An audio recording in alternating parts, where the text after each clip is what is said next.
Hi, I'm Kirby Allison, and today I'm very excited to welcome one of the new generation of bespoke shoemakers, this up-and-coming generation of American artisans really doing work at the highest level.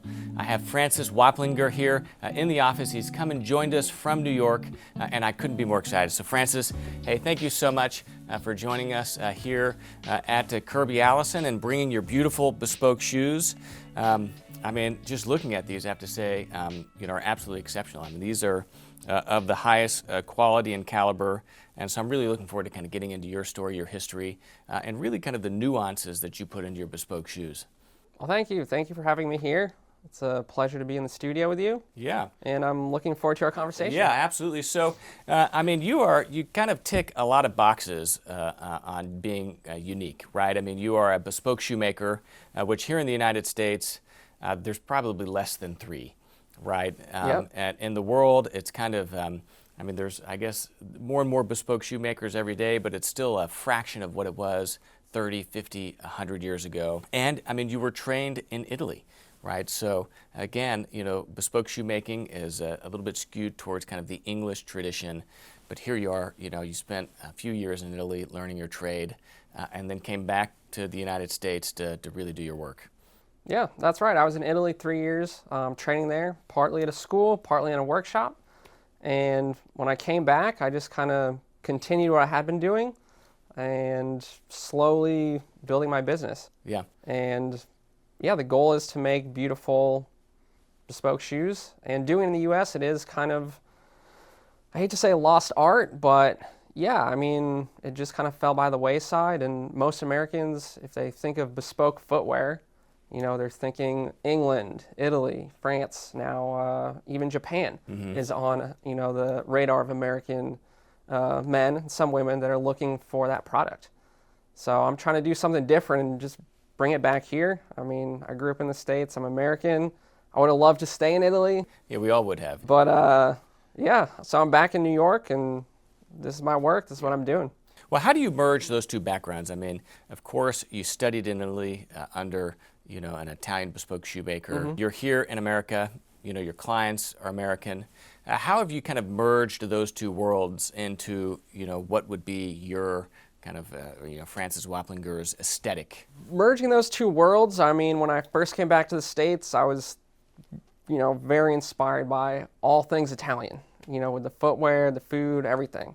And at first, I was just really looking, towards Italian footwear, what they're doing, what they had done, kind of what I learned. And now I've kind of taken what I've learned, the Italian tradition, how the shoe's constructed, but I've been looking more towards an American aesthetic. Mm-hmm. So I've been looking at a lot of vintage American shoes, Nunn Bush, Florsheim, kind of the big brands, even though they were ready to wear. Mm-hmm. I mean, they're very high quality, in the 30s, 40s, 50s, 60s, and now they've kind of fallen by the wayside. But if you look at some of their old catalogs, some of the patterns they use, some of the lines, I'm trying to kind of incorporate some of that into a more kind of modern shoe. Yeah. Where I'm looking at the history of what was, really recognized worldwide as a high quality footwear made in the States. Well, I was having this conversation with a bespoke pattern maker yesterday that works, with U.S. manufacturers, and he was talking about how, in bespoke tailoring that, in the early 20th century, whenever Americans industrialized the construction of suits, no one in the world thought that they could do it to the standard of the quality coming out of England that was handmade. And American suits were well known throughout the world as being impeccably constructed in that era. And I imagine the same really was probably true for shoes also. Yeah, I mean, from my understanding with the American producers, the quality was exceptional, and they were known worldwide. I mean, we talked a little yesterday, everyone knows the kind of the Florsheim classic long wing, the Imperials, V-clean Imperials, and, they made a dent, but they kind of, fell off. And I was looking at some of the old catalogs, and not to bash some of these companies, but if you saw the catalogs they had, from 50 years ago, and you see what they're doing now, I mean, you wouldn't recognize it. But I really have an appreciation for some of those old patterns and the stuff I've seen in the old catalogs. I mean, I'm just not really seeing any makers doing quite that. Yeah. So I'm trying to incorporate that history going forward. Yeah. What would you say that you have been most struck by and that you have then taken to kind of incorporate into your patterns? Because, I look at this shoe right here, and, this Captoe, semi-brogue, and this is a very American shoe in its aesthetic. I mean, it's got a nice kind of soft, round toe shape, which is very American. Beautiful cap, very nice proportions. You've got 6 eyelets here on the laces, which again is a throwback to kind of Allen Edmonds. They always used 6. Yeah. And then it has a lot of broguing. And, traditionally in America, whenever we think of a formal business shoe, we think of a wingtip. We think of something with broguing. And this shoe really kind of checks all of those boxes, not to mention, just being absolutely impeccably made. Well, thank you. I think you kind of covered all the main points with that. When I first was still in Italy, I was really just astonished by the chisel toes they do. And I was like, oh man, I love those. And of course, I still have orders for chisel toes. When I got back, I was looking, at the older footwear. And it is a nice round toe. You can dress the shoe up or down, And the 6 lace holes, or 6 eyelets, that's very American. And then also some things with a pattern here, where the facing kind of comes down and mirrors right there. And there's a lot of that on the older shoes where, I don't think I've really seen a modern shoe kind of with that. It's a beautiful swan neck detail that normally you'd see on just a simple plain cap toe. Yeah, or just a swan neck itself. And then on this one too, I was kind of looking at the saddle shoe. This one's a little funkier. You have this piece here. But if I was to take this off, it's really a classic saddle shoe. Okay. And that can be done obviously in the bespoke process. Yeah. And this one too. So this is a single piece vamp right here. This is, No, it's multiple. But then, so is this one piece of leather all the way underneath that, and then this is sewn on top? No, I did multiple pieces. Okay. Just to keep it kind of light, flexible. Especially here across the exactly. That's vamp where the foot's going to be. Exactly. Yeah. Exactly. Yeah, and it's interesting how this kind of arc right here elongates that toe cap. Yes. And these 2 toes, it's the same toe. This one kind of appears longer, but they're both kind of that nice round, real kind of throwback to the American round toe shape. Yeah, beautiful. And then this one, just trying to keep it nice and simple. I kind of like to put the little V-wing there. Just something a little different. Would you call this an American kind of element? I don't know if I would. Hard to peg. Yeah. I don't know if I would. Something, I don't know why. I just am drawn to that instead of just a straight cap toe for myself personally. And with all the shoes, this one, it's a very simple pattern, but I just wanted to do something, a little twist. Yeah, with the museum calf, I think really, elevates it. Thank you. And I think because of all the visual detail and texture of the actual leather and the patina, it really, I think, works best with the more simple design. Thank you. That's another thing I've been, as a designer, obviously I'm a maker. I make everything, but when I'm looking at the designs, it's kind of an evolution, and I'm really trying to find that balance where if you did that leather and, full brogue, wingtip, whatever, it might just be, some people obviously would love that, but for the average person, it might be a little too flashy, a little too much out there. So let's talk about this shoe. So this is the 4th kind of sample you brought. This is not something I've ever seen before. Very interesting. This is a Derby, right, with its open facing right here. Interesting cap design. It's got that little point that you speak about. But it's got really interesting kind of broguing here on the side, pattern piece on the quarters. Talk to me about this shoe. What's the inspiration here? So this one, once again, I'm looking at kind of the old vintage American companies, their old catalogs, and you wouldn't believe how many shoes there are with just very exquisite decorative perforations. So you do have the broguing, then you kind of have these holes here. And this one, in comparison to some of the stuff I've seen, is quite reserved, I would say. And not to say there aren't other makers throughout the world that do that, but that was one thing where some of the shoes from the 40s, 50s, they'll have the almost entire shoe for a summer shoe. Yeah, it's a light color. Cool it off, yeah. Exactly. So I didn't want to go too crazy, but that was one element I was kind of trying to play with, be creative there. And then also on this one, I was playing with kind of the vintage look where the top of the welting, it's that natural color, and then where the sides have the dye and polish Yeah. and wax. Well, it's beautiful work, beautiful heel. I mean, again, there's so much I want to talk about, but let's get back just a little bit, if you don't mind, to kind of change gears here. I mean, the shoes are beautiful. We'll get into a little bit about their construction, but let's go back to first, kind of how you got interested in bespoke shoemaking, and then your time in Italy. Where were you studying? With whom did you study under, and how were you trained? Sure. So, yeah, how I kind of caught the bespoke shoemaking bug. I grew up playing soccer, skateboarding, so footwear, really important in those two activities. And I just kind of started off in high school. I'd buy, all black sneakers, airbrush them different colors. Then a family friend had mentioned, hey, you should check out this place. It's called Shoe School. Mm-hmm. You can make shoes. And I had always thought of designing and the colorways, things like that. When I heard of that, I was like, sounds interesting. So long story short, I did a 1-week course there, and they kept telling me, if you have fun here, you should go do this other course. And these were dress shoes, or were they sneakers? They weren't sneakers, but it was very, very simple. Yeah, very crafty, yeah. I would call it. Okay. But I had so much fun. Yeah. Because it was hands-on. Okay. And that's what kind of lit the spark, is from going to kind of more designing to actually making. So a year later, I did another 1-week workshop. That one was in Brooklyn, and I was just kind of hooked from that second workshop. I was hooked. It was hands-on. I wore the shoes out of the workshop, and I just thought it was amazing. So I did a little bit on my own, and I realized, if you're just going to teach yourself this, I mean, it could be the rest of your life. Yeah. It's so, there's so many steps. It's so intricate. So I was kind of looking, what do I do? Where do I go? Do I go to school? Do I apprentice? Mm-hmm. Can I do it in the States? Do I need to go to Europe? Because I knew. So there's not very many shoemaking schools out there. No, no. And count them on less than one hand. Yes, exactly. It's kind of funny because it's a very small niche. But I ended up at a school in Florence, Italy. Okay. So it's a school, Accademia Riaci, and the head instructor is Angelo Imperatrice. My pronunciation is a little it's better than mine. off. And within Florence, he's been there since his early 20s. And how long is that program? So you can kind of pick and choose. For me, I was in Italy 3 years. Okay.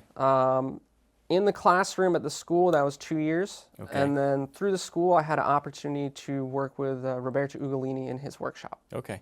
And so this, shoemaking school, that you did for the first 2 years, are you just learning making? Are you learning, last making also, and measurements? And So primarily it was making. So it's pattern making, putting the uppers together, clicking, sewing, and then also all different kinds of construction. Okay. Kind of towards the end of that program, our professor, he showed us some kind of basic measuring techniques, adjusting the last, things like that. Yeah. But then once I got into the workshop with Roberto, that's really seeing what you've learned kind of put into practice in the real world. And how different is that? I mean, the real difference is, you're dealing with actual clients. The shoe needs to fit their feet. Yeah. And then you're seeing too that process, making the fitting shoes, doing the measurements, and kind of more detailed measurement taking, what he's doing, and his kind of methods. Okay. And with that said, I mean, every shoemaker has different methods. So me being, with Roberto, that really, I kind of do his methodology. Yeah. And that's his methodology for both the make and for the fit also with last making. Yes. Yeah. How would you describe that? Like his/your methodology that you've kind of inherited? So it's really, you take the measurements, nothing too intricate. It's quite straightforward, measuring tape. Get those. And for me personally, I think with Roberto, you're eyeing the measurements, adjusting the last, kind of seeing what the client wants. Do they want a very snug fit? Do they like more room? But really, it's about getting the fitting shoes on their feet, and then you really see just how the shoe fits, how their foot moves in the shoe, and then how the leather is. Yeah. So with the fitting shoes, you're using the exact leather or something very similar. Okay. Yeah. Because, I mean, one of the challenges with fitting shoes is that, the construction is different. It's not hand welted. Yes. Right? It can be the same, similar leather, or very different. And all those things have a pretty profound impact on the way the shoe fits and reacts, right? Yes. Yeah. Are you cutting your shoes open? I mean, is that part of your kind of process? Because I know the Japanese, like to kind of dissect the shoe on the foot. Yes. So generally not. I did have one guy who asked if I could do that because he was very interested, wanted to see. So there you go. I'm more than capable of doing that. Yeah. Usually I don't, but I am kind of poking, prodding, feeling. I'm watching you walk. Yeah. I always find that, assessing fit on a bespoke shoe is very subjective. Right? Definitely. I mean, it has to be comfortable, but that's subjective, of course. But as a trained, last maker, as a trained bespoke shoemaker, what is your eye looking for in fit, that you just hone on to, that differentiates a really beautiful and well-fitting bespoke shoe from one that may not be? Well, really, I'm looking at the facing. I'm looking at the heel. And then I'm also looking at how much kind of room there is in this area. Okay. And if there's too much room, I call it, and similar to Roberto, there's too much air in the shoe. Okay. So you don't really want, if you think about it, you don't want your foot in the shoe surrounded by air. Mm-hmm. It should be nice and snug. There should be no slipping. You don't want the facing too far open. Mm-hmm. For me, I like to have it a little bit. I know some makers like it just touching. Yeah. Well, the leather stretches, so if you have a new pair of bespoke shoes and the facing is totally closed like this, yes, exactly. Once you wear it and the leather stretches a little bit, you can't tighten the facing anymore. Exactly. Because you have no room. Exactly. So you're trying to look at that balance. What the client wants versus what the shoes look like brand new versus how they change over time and the longevity of the shoe. And that's part of the beauty. I mean, the shoe's meant to be worn, but it's also meant to be repaired. Yeah, it's meant to be repaired. It's meant to have longevity. Exactly. Yeah, absolutely, durability. What about the heel? I mean, so you talked about the heel as one of the other things that you're looking for. What is that? I feel like that can be tricky because, with a handmade shoe like this, the shoe starts off kind of stiff. Mm-hmm. And I know a lot of people, if they're doing ready-to-wear, something like that, that tends to be an issue for a lot of people. Whether it's getting a blister on the heel or it's slipping or it's just moving around too much. Mm-hmm. And then I've also had a number of clients where their issue is they have a very narrow heel, mm-hmm. but their forefoot, where the toes are, their ball, their feet is quite wide. Yeah. So that is, believe it or not, one of the reasons I've had a number of clients where they don't have any foot problems per se. Okay. I'm not a doctor. I'm not solving that stuff, but it's really, they have a very narrow heel. And then their forefoot's quite wide. So whenever they buy, someone with a wide foot and a narrow heel, they walk into a shoe shop and they sell them, a half size too large. Exactly. In order to get the width in the front. Exactly. And so those guys, I guess, are plagued by their heel slipping. Yeah. Or on the opposite side, they try to jam their foot into a shoe that's too narrow. Yes. So that ends up being quite uncomfortable. Yeah. So it's quite difficult. Yeah. So what do you think? I mean, this gets to, a question I enjoy asking, which is, from your perspective, what is it that drives someone to a bespoke shoe? I mean, you have to go out of your way. You're committing to a process. It's more money than a ready-to-wear shoe. What is it, that you find amongst your customers that drive them to seek you out? I mean, off the top of my head, obviously the fit, something like we just talked about, narrow heel, kind of wide forefoot. And then I think other people are just intrigued by the process. Mm-hmm. I mean, every day, everybody's putting on some sort of footwear.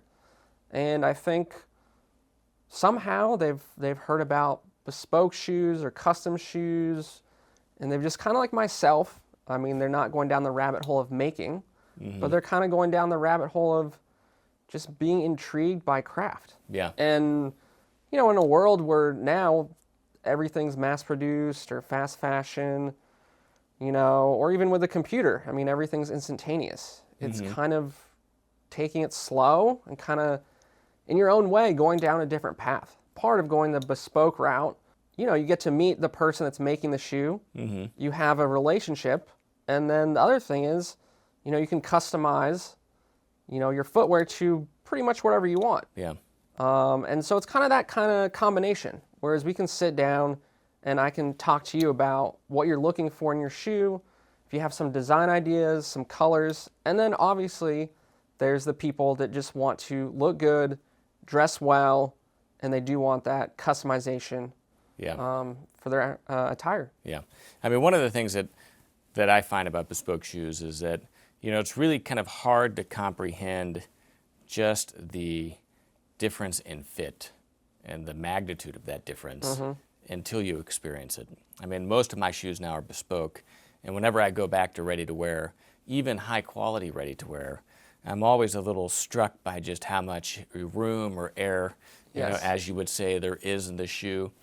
And the fit, I mean, you can have the best and highest quality ready-to-wear shoe in the world, but the fit is always going to be compromised somewhere because that 9.5D has to fit everyone with a 9.5 foot. Yeah. Right? And, all of our feet are different. I mean, exactly. Every shoemaker says they've never seen a pair of feet. Yeah. They're always different. Oh, yeah, and even not just the pair, both your feet are probably slightly different measurements. Yeah. Same with mine. And that makes it challenging. And I think with the bespoke process, that kind of cuts it out, and you can really hone in on the perfect fit. Yeah. And I mean, the bespoke too, it's a process. Yeah. The first shoe, after that shoe, you maybe wear it for a year, and you're going to, I want to change this a little millimeter here, millimeter there. Mm-hmm. And so even that, you're kind of narrowing in on this ideal fit. Yeah. I always say that to really, to take full advantage of the bespoke process, you've got to commit to more than one of anything. Definitely. Right? You short circuit the entire process if all you do is have one of something made, because you don't allow for that iteration, that evolution to happen, and you really shortchange the bespoke relationship. Yeah, I couldn't agree more. I mean, it's a process. The first shoe's a process, but if you go down that road, the second shoe, third shoe, fourth shoe, I mean, you're really refining the fit, the shoe. And I think, too, also people, they have a style evolution. Some more than others. But if it's your first pair and you're a younger guy or girl, then, your style's probably going to change, probably get a little bit more refined if you're already down that road. Yeah. You may start here and end here. Yeah. Or the opposite. Who knows? Or the opposite, yeah. Yeah, that's my journey, So talk a little bit about your process. I mean, you're based in New York, right? Where do your shoes start in terms of price point? And what does that kind of bespoke process look like for the customer? Okay. So the shoes for bespoke, it starts at $3,200. Okay. For the first pair. Pairs after that, they're $3,000. It's a little bit higher. I have to buy your last, do all those adjustments. And then the process, I mean, it really starts, we meet, I measure your feet, we sit down, have a chat. You can kind of tell me what you're looking for. And it does vary person to person. Some people really like to look at the samples and they want to pick something that I do and maybe change the color.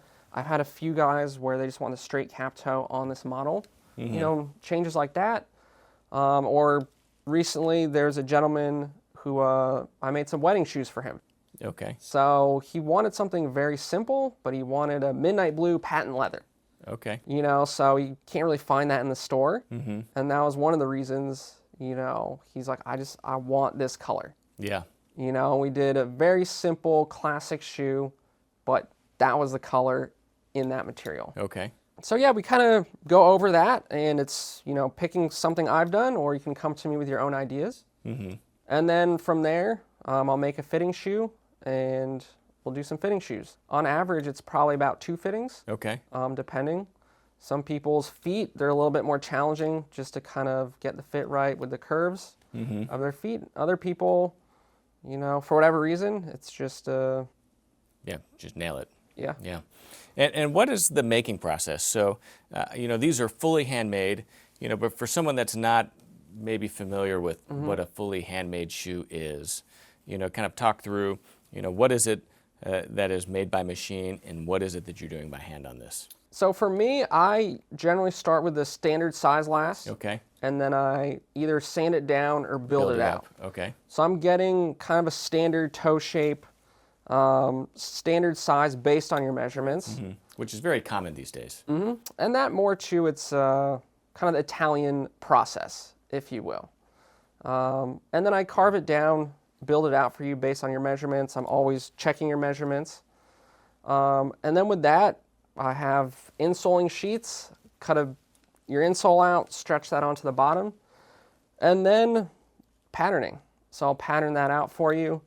That's all done by me, done by hand. Mm-hmm. Pattern of the actual upper. Yes. Mm-hmm. So depending on your pattern, sometimes I can, look at an existing pattern, take some elements, keeping this shape the exact same thing, but putting it on your last, with your measurements, making sure the proportions are correct, depending on how drastic it changes from kind of the original shape of the shoe. Yeah. And you can't, again, because it's a bespoke last, it's totally, every shape is different. Exactly. Right? And maybe in a nuanced way, but you can't simply take, this pattern that you used for your sample and throw that on, say, a shoe that you're making for me, because it won't sit symmetrically, it won't be centered. Exactly. So some elements, you want to keep kind of the same, more or less top line shape. Mm-hmm. So there's a little template for that. But yeah, everything is changing based on, your feet. Yeah. And then from there, I'll cut out the pattern, stitch it all up together. So I do have a sewing machine. Yeah. For the uppers here, skiving machine. And then, everything, it's hand lasted. So I'm stretching the leather out all by hand over the last, nailing it down, hand sewing the welt on. Okay. And then before that, I hand carve out the holdfast. Yeah. On the insole. And all that's by hand. And then building up the heel, doing the sole stitching.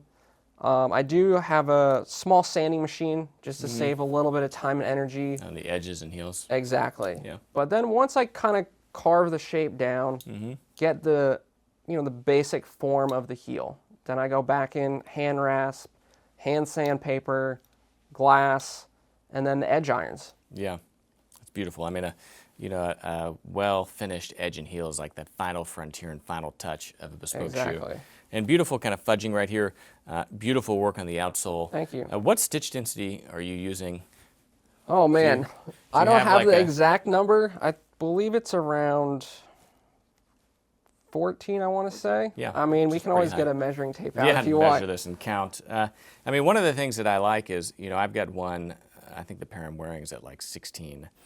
But, one of the things I've seen, it's pretty fine recently is, I like the resolution of a slightly lower stitch density on the edge because it just gives more presence to this work. And with the beautiful kind of high resolution fudging, which are the indentations kind of on the edge, of course you know that, but just for people watching, again, it's that final kind of, it's that finesse of a bespoke shoe. And, I look at this, beautiful heel, right? Thank you. Clipped at the top, great shape, beautiful heel block, follows the lines of the shoe, well-trimmed outsole, great stitch density, beautiful pattern making here. This is an absolutely exceptional bespoke shoe. Thank you. How many hours do you think you put into making a pair of shoes? Well, I'd say for the first pair, you're looking 100 to 140 hours. It's amazing. And sometimes that includes the fittings or not, but it's a lot of time. It's a labor of love. I love making shoes, and I'm glad, I've been able to do that. Yeah. And I was just going to go back, though, to kind of the stitch length you're talking about. I think something with me, and going back to kind of bringing it back to the kind of Italian tradition, my kind of outlook, I'm not necessarily measuring the stitch length, but I have kind of what you said is played around with different lengths and kind of saying, which one do you really notice, but it's still refined, it's still a small stitch length. So I'm kind of, this is my stitch length. I have a stitch marker I use, and I really stick with that. Yeah. But really, it's kind of just kind of eyeballing it. Yeah. I'm not taking out a ruler per se, but I'm looking at up close, and then I'll put it down and just kind of see, so over a few years, I kind of got down to this stitch length, which I think it's a nice balance. Absolutely. Between, refined stitched, but you can still notice it. And if it is on your feet, it kind of does pop out a little bit, where it's not so small it disappears. Yeah, well, you can see the handwork, I think, with the slightly lower density. With the really fine stitching, I think one of the one of the hazards is that it just kind of disappears into the outsole. Yeah, and I think going back to kind of the Italian tradition, at least how I learned it and interpreted it. My first teacher, this is back in school, so you were making a lot of mistakes, you know. And he would always say, no, like, it's artigiano, don't worry. And obviously now, you have to hit a certain level of refinement. But if you pick up the shoe and you look really close, there's little nuances that you could prove to someone it is crafted by hand. Yeah. It's artisanal. Yeah. But once it's on your feet or even you're looking at it from this distance, it does have a air of kind of perfection. Yeah. But, I don't want to drive myself crazy, and any maker I think will tell you they're always looking these little minute things and, it's still, to get to that pinnacle of there's still an element of perceived humanity. Exactly. Right? And I think that is a feature, not a flaw of bespoke shoes. It's not to say that sloppy work is acceptable, right? Of course, if it doesn't fit, it has to be remade. Of course. But at that same time, to pull out a loop, and to look at it under a microscope really is to totally miss the point. Exactly. And I think once, you need to hit a certain level.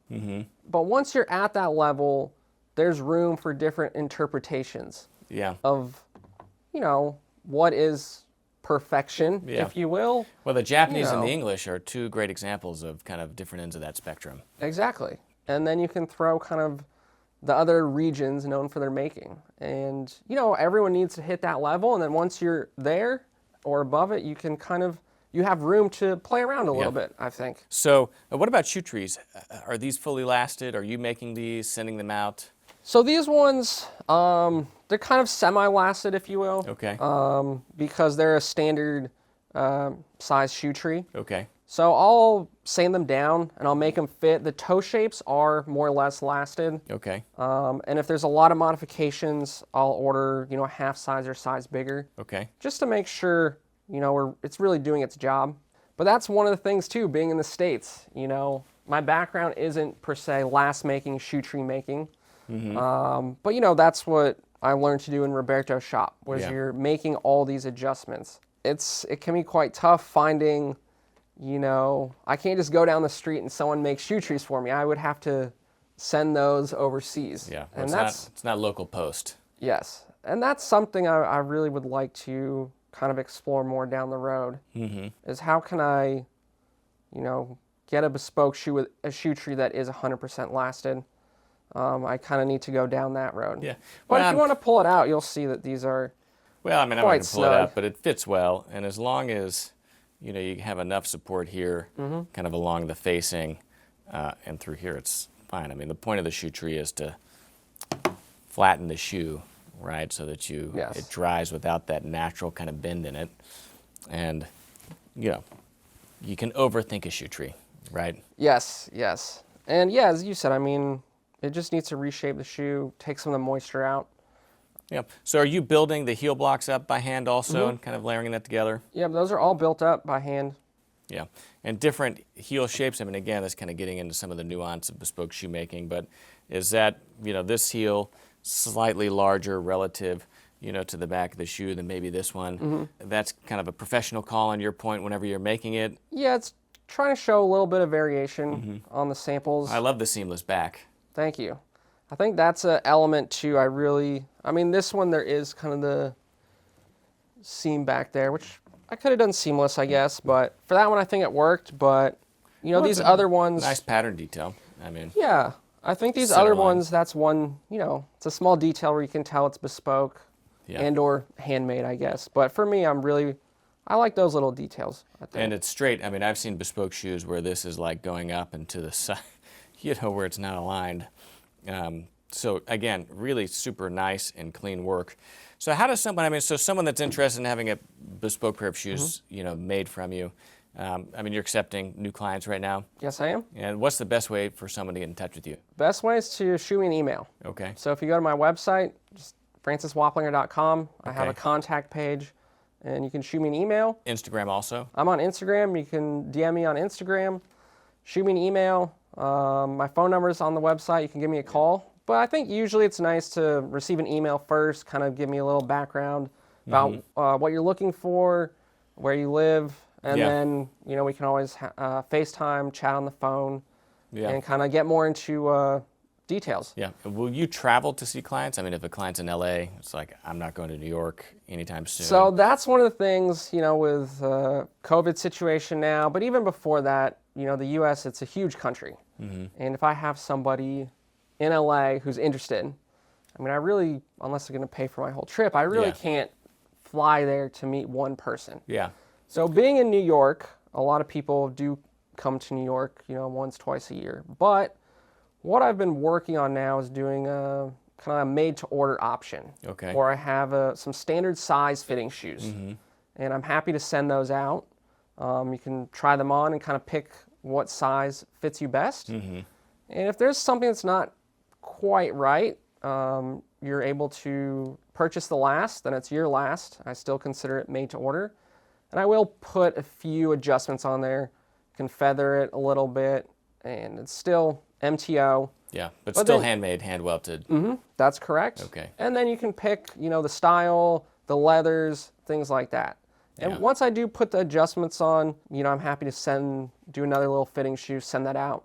So it is a pretty high price point for MTO. Yeah, what's the price point for the MTO? That one's $2,400. Yeah. So I want to make sure, you know, you're happy with the fit. Yeah. It's not going to be as detailed a fitting as a bespoke order. Yeah. But still, it needs to hit a certain level of fit, you know, so you wear it. And I want clients to want to wear the shoes because they fit well, they look great. Yeah. I mean, I think, you know, I know some people, it's, you know, even if it's your first shoe, you're like, oh man, I don't want to damage the shoe, but you gotta wear them. Yeah, that's why you need several pairs of bespoke shoes, so you Thank don't you. hold There them you too precious. You know, it's Exactly. that first pair you have the hardest time. Exactly. It's like your first child. You know, it's like you don't want to let it out of the house. And I guess the primary benefit of like the MTO, you know, through someone like you is really just saving the time of the bespoke process and the bespoke fittings because you know, $2,400 and $3,200, you know, in the scheme of things is really not much of a difference.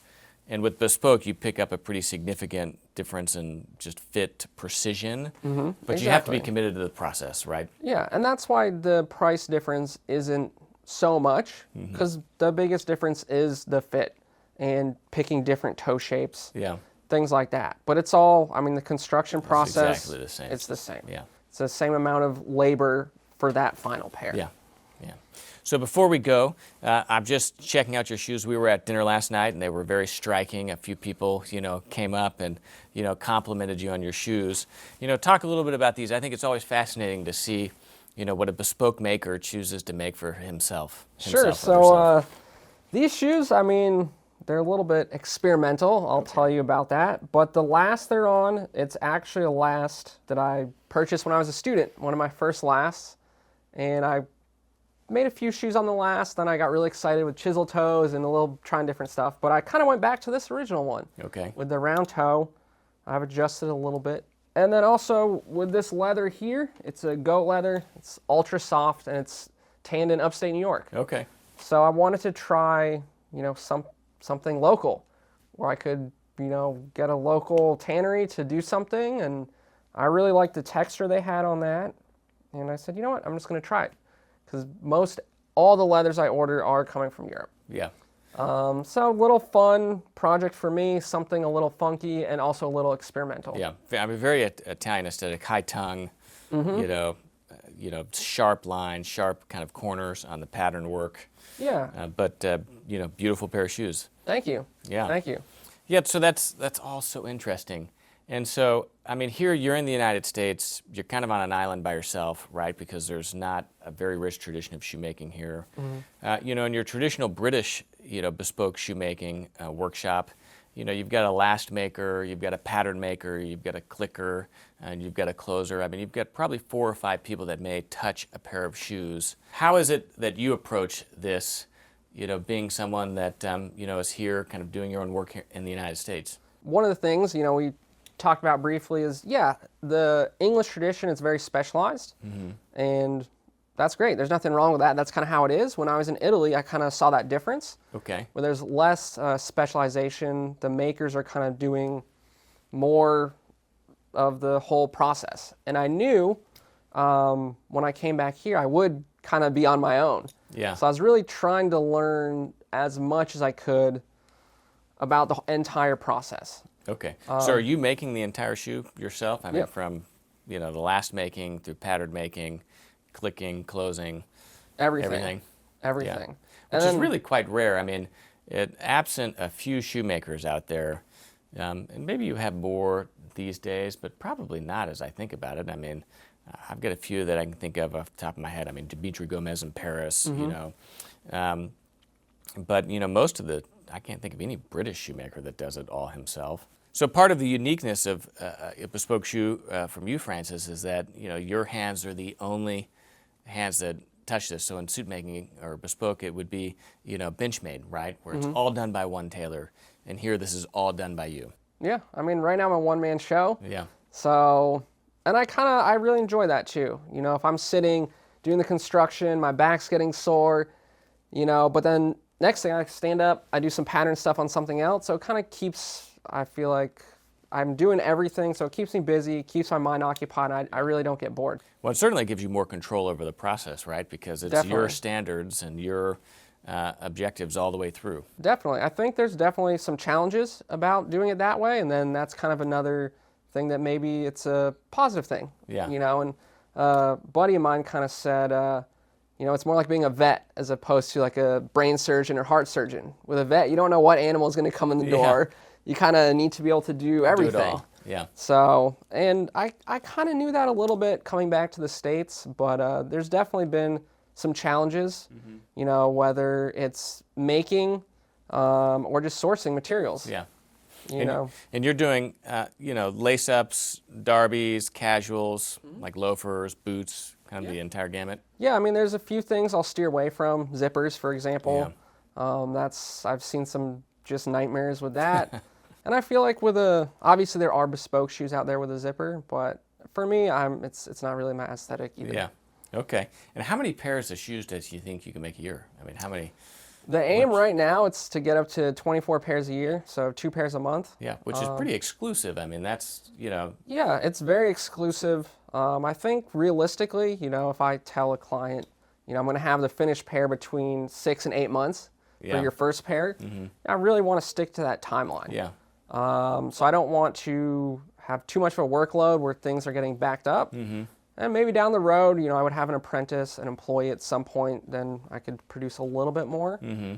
But I'm looking to make as many shoes as I can make. I don't want to just, I'm not going to create a giant company and just, I really like keeping it small, personal. And, that's kind of my preference right now. Yeah. There might be an evolution over time. Yeah, of course. But, but focusing on the craft. Exactly. Right? Yeah. Exactly. Well, that's exciting.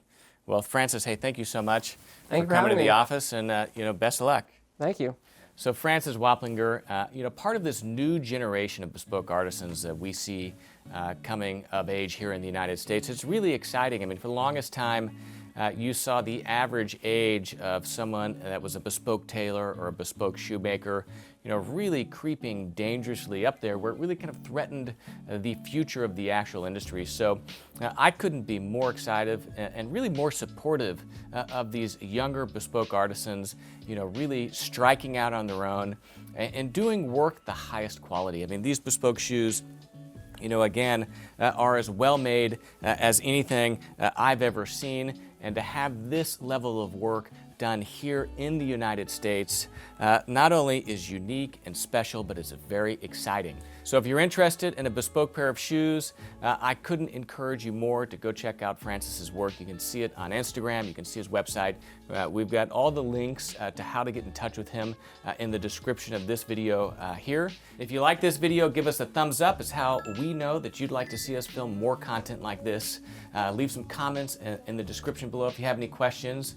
Otherwise, of course, make sure you check out KirbyAllison.com, where you'll find the largest selection of luxury garment care, luxury shoe care accessories in the world, as well as other great clothing accessories like this sovereign grade necktie, Simino Godard pocket square socks, and so much more. Of course, it is how we support this channel and the content that we bring you.